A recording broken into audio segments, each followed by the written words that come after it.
I want to do a short video explaining how I sort and seal Crackle tile. The first thing I do is set my tile out in each box in a row so I can take one tile from each box and just go on down the row. I pick 10 tiles at a time to make little piles of 10. The reason I use 10 is because it fits my hands very well. You may want to use a few less or even a few more. But Crackle tiles need to be sealed. Once I get to the point I have 3 piles of 10, I want to start the sealing process. Very important that you read the directions of whatever kind of sealer you're going to use.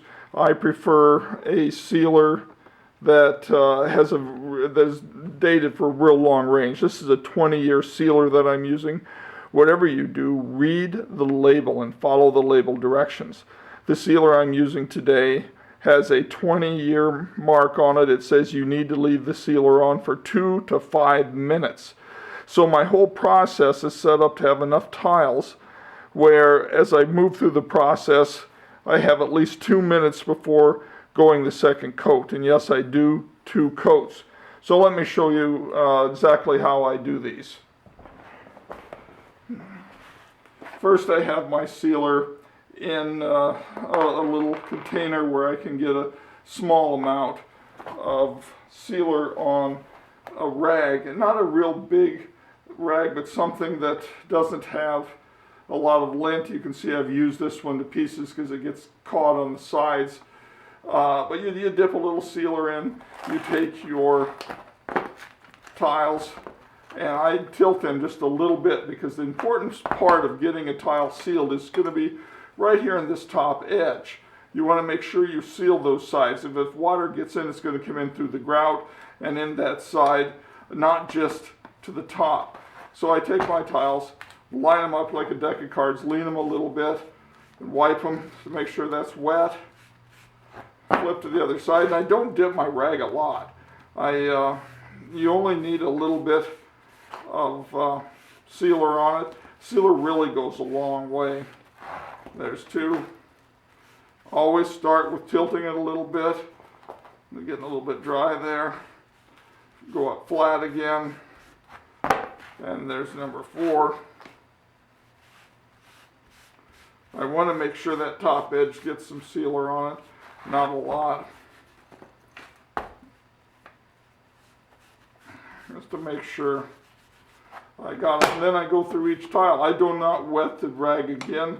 The applicator cloth, I just go once up and down. And this sealer, not much goes in. You can, the only reason I will do a separate coat on the top of these is that now and then you'll catch a tile that just absorbs all the sealer right away. And you also have a spot that you miss occasionally. And you'll need to make sure you get that, you get some sealer on it. But this stuff, it takes so little to coat the glazed side.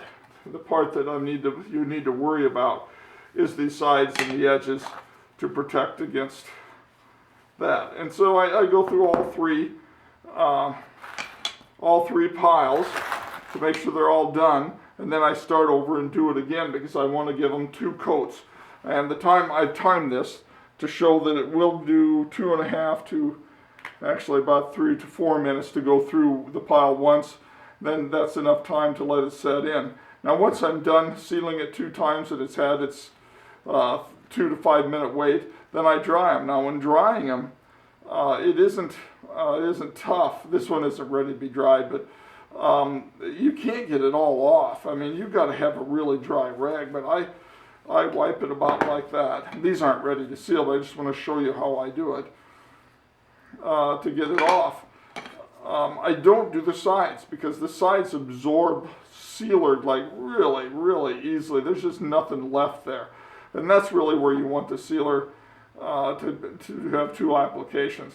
So that's how I do it. I set my piles, I sort my tiles out to make sure I have a different tile. Once I'm done, I take and I put them into a bucket and cover the bucket and mark my bucket. for later use, so I know that they've been sealed. And that's my method. Now you'll have a lot of articles that are out there that'll say you need to wait 24 hours or 2 hours in between, but it's really, really important that you simply read the directions on your penetrating sealer to know how long and how to apply it. Don't listen to what's being said on the internet. Follow the directions on your sealer and make sure you get those side sealed so water doesn't come in underneath the glaze.